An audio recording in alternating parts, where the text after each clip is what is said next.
Hello students, today we are going to study chapter 8, How Do Organisms Reproduce, class 10th CBSE.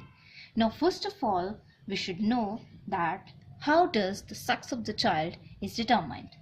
So, in human beings, when we talk about chromosomes,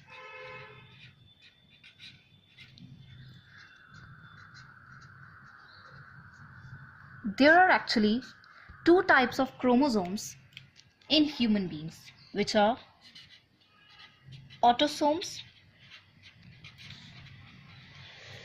and allosomes.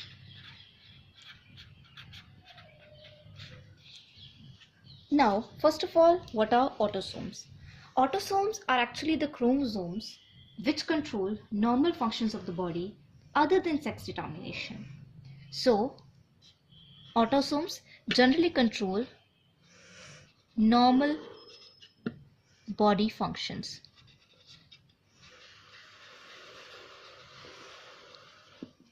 And allosomes, these are the sex chromosomes which determine sex in human beings. So these are the sex chromosomes.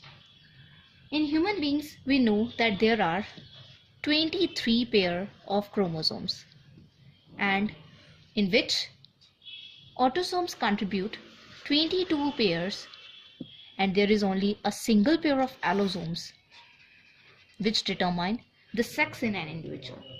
So, a single pair of chromosomes which determine the sex of the individual are known as allosomes.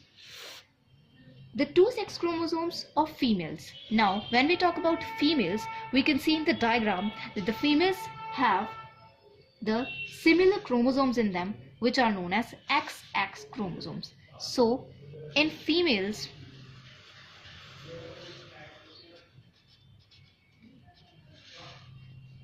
we have XX chromosomes, and in males we have XY chromosomes.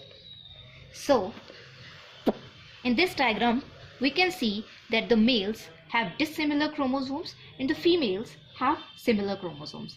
So when we talk about males, the X chromosome is comparatively bigger than Y chromosome. So the chromosome complement of female will be 44 plus XX, as they contribute the same chromosomes and they are known as homogametic. Homo means similar and gametic means gametes. So it means that females have similar gametes in their body, and when we talk about males, they are heterogametic. What is heterogametic? Hetero means different and gametic means gametes. So human males are heterogametic, that is, they produce two types of gametes or sperms. Now what are these two types of gametes known? As the first one is X and the second one is Y, means both are dissimilar to each other. Therefore, the two are androsperms and second is gymnosperms, means andro and gymnosperms. So, androsperms are a chromosome complement of 22 plus Y, and gymnosperms are the chromosome complement 22 plus X. Now what does this mean? This means that the sex of the child depends upon whether an androsperm or a gymnosperm fuses with an egg. So we can more comfortably understand it with the help of this diagram.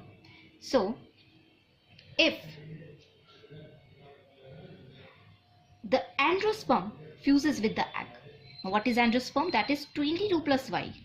Means if 22 plus Y fuses with 22 plus X, then it will produce a male child. Means from this diagram we can see that if an X chromosome